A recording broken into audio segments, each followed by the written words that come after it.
अमावस्या के दिन सारे पितृदोष समाप्त हो जाएगा। सारा पितृदोष समाप्त के दिन दोष काल में, प्रदोष के समय पर, प्रदोष काल में शाम के समय पर जाकर किसी भी नदी, तालाब, बावड़ी, कुआं, कहीं ना कहीं जो आपके पास में हो, वहां पर एक घी का दिया, बत्ती का मुंह दक्षिण की ओर कर अवश्य जला कर जाना। सारे पितृदोष समाप्त हो जाएगा। सारा पितृदोष समाप्त। अमावस्या के दिन किसी भी जलाशय के पास में, नदी, तालाब, बावड़ी, कुआं, जो आपके शहर में, आपके गांव में, आपके नगर में हो, वहां जाकर लगा दे। अगर नदी, तालाब, बावड़ी, कुआं नहीं है तो पीपल का वृक्ष हो या बेलपत्री का वृक्ष हो या बट का वृक्ष हो, उसके नीचे लगा दो प्रदोष काल में। पर अमावस्या के दिन लगाएं जरूर। क्यों? क्योंकि अमावस्या के दिन पितृ शाम के समय प्रदोष काल में शंकर भगवान का नाम जाप कर नदी, तालाब, बावड़ी पर पानी पीने जाते हैं। वहां से जल का आचमन कर पितृ अपने लोक को चले जाते हैं प्रदोष काल के समय पर। इसलिए प्रदोष काल में जलाशय के पास में, बावड़ी, कुआं, नदी, तालाब के किनारे पर दिया लगाया जाता है दक्षिण की ओर मुख कर बत्ती का। तो पितृ आशीर्वाद देते हुए जाते हैं कि फलो फूलो, आगे बढ़ो, उन्नति करो, तरक्की करो। ये पितरों का आशीर्वाद रहता है, पितरों का वर। यहाँ पितृदोष होता है, काल सर्प दोष होता है, वास्तु दोष होता है। उनको ज्यादा कुछ नहीं करना होना। महाराज एक बेल का फल लीजिए। क्या लेना है? बेल का फल, बेलपत्री का जो फल होता है उसको ले लो। उसके अंदर का जो गुर्दा होता है, अंदर का जो भाग होता है, उसको निकाल लीजिए और उस बेल के फल में आटा सेक कर उसमें शक्कर मिलाकर उसको उसके अंदर भर लीजिए। अमावस्या के दिन सुबह 10 बजे से पहले उस बेल फल में, जिसमें तुमने पंजेरी भरी है, आटा सेक कर भरा है शक्कर के साथ में, उसको अपने घर में घुमाने के बाद में जिसको काल सर्प दोष बताया है, पितृदोष बताया है या वास्तु दोष का स्मरण बताया है, घर में सब दूर घुमाकर अपने परिवार का हाथ का स्पर्श कराकर पीपल के पेड़ के नीचे तक खड्डा खोदकर उस बेलपत्र के उस फल को दाब दीजिए। उस फल को उसमें दबा दीजिए। महाराज केवल एक अमावस्या करना रहता है, पितरों के दोष से मुक्ति मिलती है और हमारे घर के कार्य सफल होना प्रारंभ हो जाते हैं। कार्य की सफलता होती है, कार्य में सफलता प्राप्त होने लगती है। अगर आपको रात्रि में नींद नहीं आ रही है, ऐसा लगता है कि रात्रि को 1 घंटा 1.5 घंटा सोने के बाद कुछ गलत विचार आने लगते हैं, नींद सुबह 3 बजे तक, 4 बजे तक नहीं आती, 4 बजे के बाद फिर नींद आती है, तो एक प्रैक्टिकल जरूर कर देखना। एक प्रैक्टिकल करने में क्या जाता है? प्रयास करने में क्या कुछ जाता है क्या? प्रैक्टिकल कर देखना कि कहीं सीओर वाला महाराज झूठ तो नहीं बोल रहा है। तो प्रैक्टिकल करने में कुछ नहीं जाए। 1 लोटा पानी लो, उसमें थोड़ा सा कच्चा दूध डाल लीजिए। पत्री का पेड़ या पीपल का पेड़ या बट का पेड़, इन पेड़ के नीचे ले जाकर उस दूध को दोपहर में सुबह 10 बजे से लेकर 12 बजे के बीच में ले जाकर चढ़ा दीजिए। रात्रि को फिर ना आपको प्यास लगेगी, ना भूख लगेगी। नींद एक बार लगी तो सुबह ही खुलेगी। प्रैक्टिकल करने में क्या जाता है? पानी डालने में तुम्हारा कुछ जाएगा?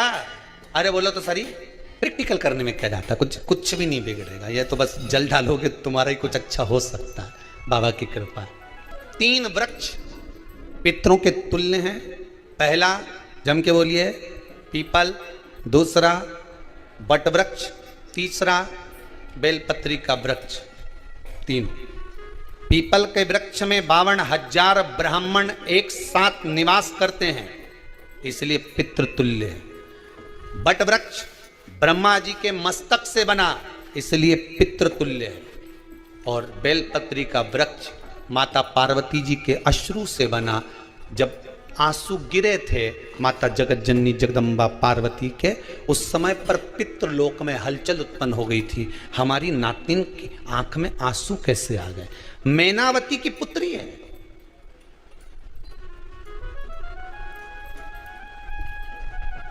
पितरों की नातिन, इसकी अश्रु कैसे गिर गए? पार्वती जी ने कहा, ये आंसू नहीं, मेरा पुण्य भाग प्रकट करती हूं बेलपत्री के रूप में। तो पितरों ने वर दिया था कि ये बेलपत्री का वृक्ष हमारा आशीर्वाद है, इसके नीचे अगर कोई दीप लगाता है, शिव को स्पर्श कर चढ़ाता है, उसके पितरों की शांति होगी। हम स्वयं उसको आशीर्वाद देने के लिए पधारेंगे। बेलपत्र का व्रत है, पितृतुल्य। एक नाम है अघोर, ब्रह्मा जी को दर्शन दिया अघोर मतलब सिद्ध नाम। और बहुत ध्यान से सुनना भाई, बहुत प्रयास कर लिया आपने, कामना सिद्ध नहीं हो रही। एक लोटा जल, एक जल का पात्र लीजिए, उस जल के पात्र को लेकर उसमें थोड़ा सा लाल चंदन डालकर बेलपत्री के वृक्ष के नीचे और देवाधिदेव महादेव को चढ़ाना प्रारंभ कर दीजिए। उसके बाद में एक लोटा जल स्वच्छ फिर शिव जी को चढ़ाओ। श्री शिवाय नमस्तुभ्यं बोलकर आपकी कामना कहकर भगवान शिव पर अघोरेश्वर महादेव का नाम लेकर आप चढ़ाना प्रारंभ करिए। बाबा आपका कार्य 3 अमावस्या के दिन उस कटोरे पूर्ण कर देगा सफल। तुलसी की लकड़ी पानी में घुमाकर, लकड़ी नहीं हो तो माला तो होगी ही, जल में भ्रमण कराकर, जल में घुमाकर, तुलसी की लकड़ी को जल में डालकर स्नान जो करता है, मात्र घुमाना है, लकड़ी डालकर नहीं रखना है, घुमाकर अपने पूजन वाले स्थान पर रखना, या पानी में पहले से घुमा लो, उस पानी को ले जाकर डाल दो। अमावस्या स्नान जो जीव करता है, शिव महापुराण की कथा करती है, जितने वर्ष में सोमती पड़ती है, सोमती अमावस्याएं पड़ती है, शनिचरी अमावस्याएं पड़ती हैं, सारी अमावस्या का पुण्य उस जीव के खाते में चला जाता है। तो अमावस्या किसी एक कटोरी, उस कटोरी में धान भर लीजिए, चावल, उसमें एक लौंग और एक बेलपत्र, बस ये रख लीजिए।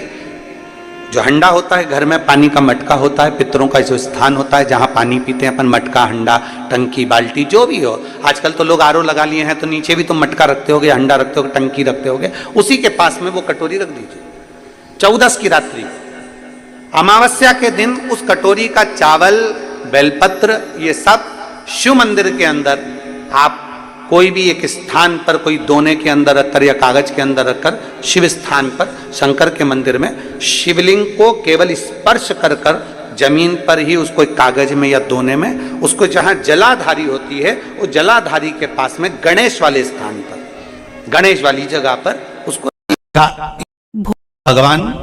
तो पहला चंदन बाबा के शिवलिंग पर, दूसरा गणेश जी पर चंदन की उंगली, तीसरा षडानंद कार्तिकेय पर चंदन की उंगली, चौथा अशोक सुंदरी पर चंदन की उंगली, पांचवा जलाधारी पर चंदन की उंगली, छठा जो शिवलिंग का जल बह रहा है इसके ठीक विपरीत की ओर चंदन की उंगली, और सातवां चंदन नंदी के मस्तक के ऊपर जो 2 सींग लगे रहते हैं उस पर चंदन की उंगली।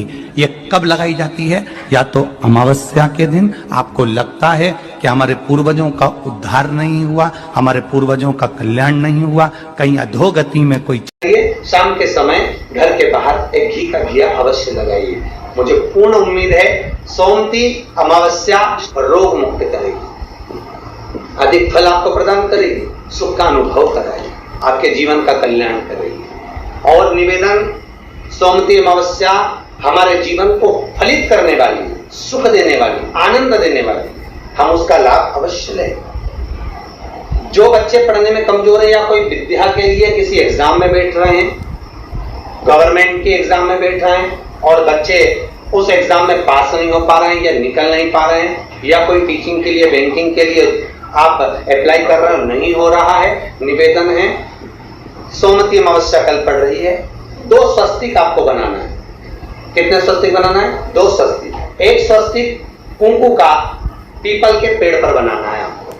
पीपल के पेड़ पर बनाने के बाद में जमीन पर, भूमि पर एक घी का दिया लगाना है। दूसरा स्वस्तिक शंकर के मंदिर की चौखट पर आपको बनाना है, किसी भी एक साइड में, चाहे राइट में बनाना है चाहे लेफ्ट में बनाना है। शंकर के मंदिर पर जो स्वस्तिक बनाओगे वो पहले पीपल के वृक्ष के बनाना है। पीपल के वृक्ष के बनाने के बाद में शंकर के मंदिर में शाम के समय आप जाकर स्वस्तिक बना सकते हैं। दोपहर से लेकर शाम तक कभी भी स्वस्तिक बनाएं और एक घी का दिया वहां रखा है। बस इतना याद रखना, पीपल के पेड़ के नीचे जो स्वस्तिक बनाओगे वहां जो घी का दिया लगेगा उसमें गोल बत्ती लगेगी, फूल बत्ती लगेगी। शिव मंदिर की चौखट पर जो दिया लगाओगे उसमें 2 बत्ती लगेगी, लंबी वाली, लंबी बत्ती 2 लगेगी घी की। वो बत्ती आपको शंकर के मंदिर पे दिया कहाँ रखना है? जहां स्वस्तिक बनाओगे उसी के ऊपर 2 बत्ती का दिया लगाओगे। उस समय पर दिए का जो बत्ती है उसका मुख अपनी ओर होना चाहिए और भगवान शंकर की चौखट पर प्रणाम कर कर, निवेदन कर कर, नमन कर कर आप आइए। आपके जीवन में सफलता प्राप्त होगी।